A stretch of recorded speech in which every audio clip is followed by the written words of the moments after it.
Cette animation illustre le système respiratoire humain d'une manière inédite.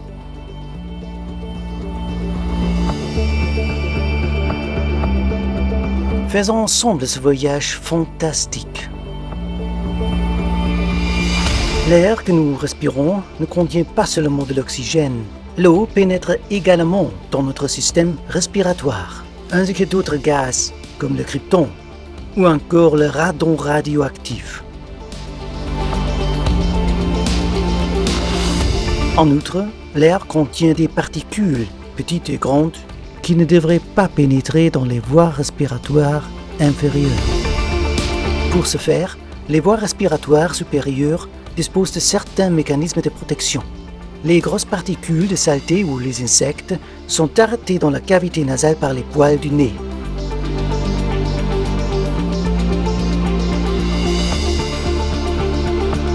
Les petites particules sont piégées par la muqueuse nasale.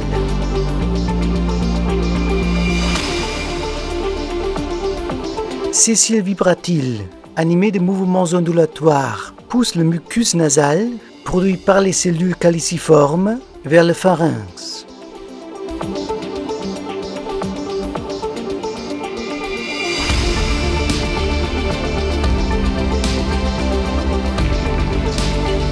Les petites particules, piégées par le mucus nasal, sont ainsi avalées.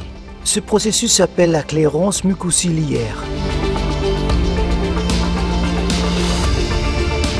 En outre, les voies aériennes supérieures, telles que les cavités nasales et buccales, réchauffent et humidifient l'air inspiré. Lors de la déglutition, l'épiglotte qui est reliée à la langue veille à ce qu'aucun aliment ou liquide ne puisse pénétrer dans les voies respiratoires inférieures. Pour ce faire, l'épiglotte ferme le larynx pendant la déglutition afin que le bol alimentaire glisse dans l'œsophage.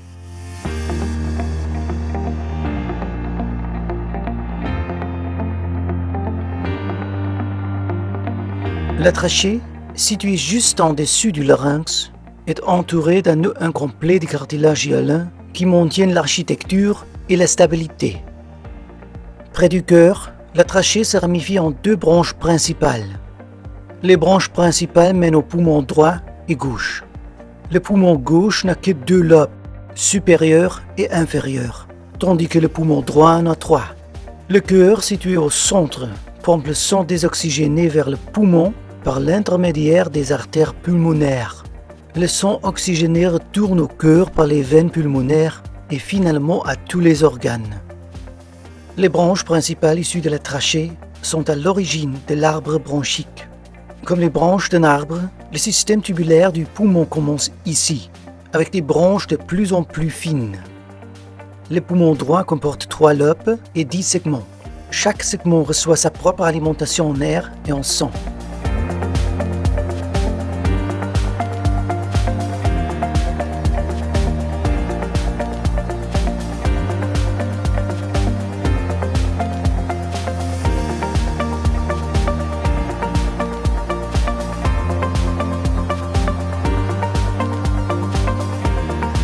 À l'extrémité de l'arbre bronchique se trouvent de minuscules sacs d'air appelés alvéoles. On estime que l'homme possède entre 300 et 400 millions d'alvéoles.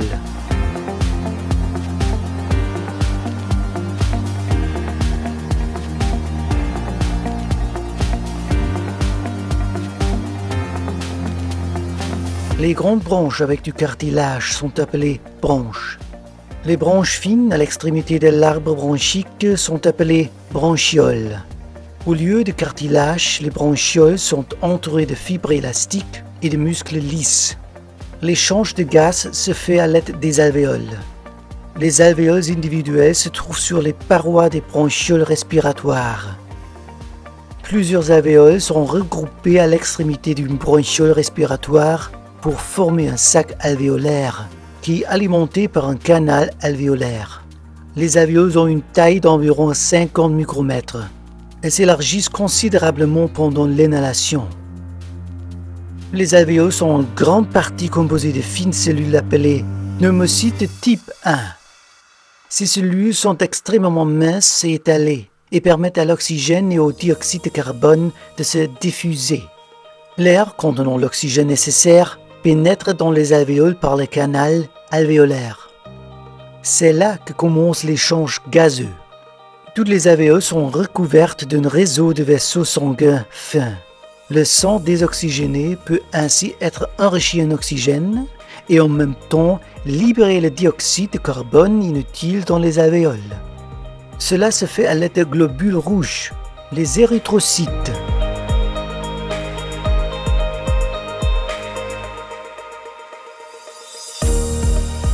Les globules rouges parcourent les vaisseaux sanguins et absorbent l'oxygène représenté ici en bleu. Le fer Fe, contenu dans les globules rouges, est responsable de la fixation de l'oxygène. Un ion de fer peut se lier à une molécule d'oxygène, ce qui permet à l'oxygène d'être transporté. Dans le même temps, le dioxyde de carbone présent dans le sang et émis par les globules rouges se diffuse dans les alvéoles. Ce processus est rendu possible par la diffusion chimique. Dans les alvéoles, on trouve beaucoup d'oxygène, alors que dans les vaisseaux sanguins, il y a beaucoup de dioxyde de carbone. Cette différence de concentration est finalement équilibrée par la diffusion chimique.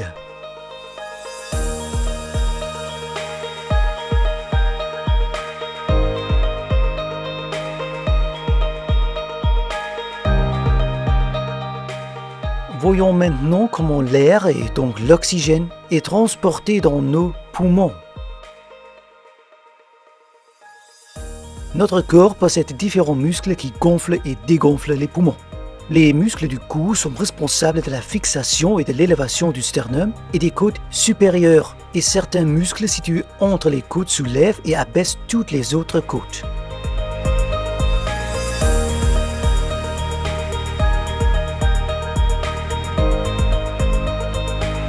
Cependant, le muscle le plus important de la respiration ne se trouve pas dans la région du cou ou de la poitrine, mais près de l'abdomen.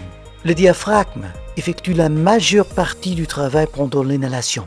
Tout d'abord, examinons de plus près la respiration thoracique par des muscles du cou et des côtes.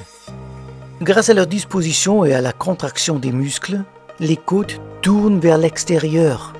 Cela entraîne une augmentation du volume et en particulier dans les régions inférieures, c'est-à-dire les côtes caudales. Grâce à leur disposition et à la contraction des muscles costaux, les côtes tournent vers l'extérieur. Le mouvement des côtes peut être imaginé comme l'anse d'un seau. L'anse est représentée ici en rouge.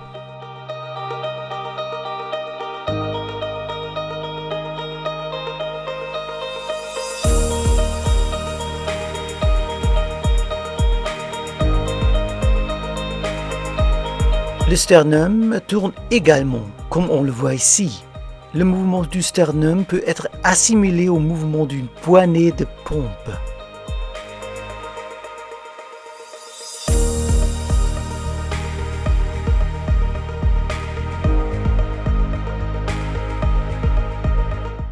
On peut ainsi facilement visualiser l'augmentation et la diminution du volume des poumons. Lorsque les poumons se gonflent, une pression négative est créée dans les poumons et nous inspirons. Lorsque les poumons se dégonflent, une pression positive est créée et l'air est expulsé de nos poumons. Nous expirons.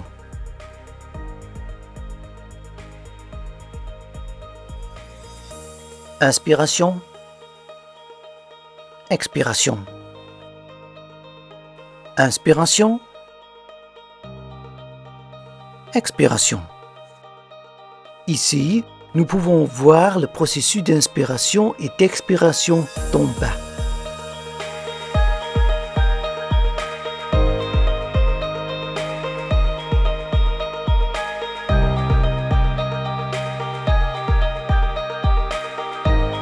Comme nous l'avons vu précédemment, en plus de la respiration thoracique, nous pouvons utiliser la respiration diaphragmatique. Elle peut être utilisée séparément ou en coopération avec la respiration thoracique. La respiration diaphragmatique est la façon naturelle de respirer au repos. Pendant la respiration diaphragmatique, le diaphragme s'élève et s'abaisse. Lorsqu'il s'élève, nous expirons. Lorsqu'il s'abaisse, nous inspirons. Pour que les poumons puissent se gonfler et se dégonfler, le corps est doté d'une plèvre. La plèvre sert de lubrifiant à l'extérieur des poumons pour permettre les mouvements de montée et de descente contre la paroi thoracique. La plèvre viscérale recouvre les poumons. La plèvre pariétale est située contre la paroi thoracique et le diaphragme. Cela permet à la plèvre viscérale de se déplacer contre la plèvre pariétale. Entre ces deux couches se trouve la cavité pleurale, représentée ici en jaune.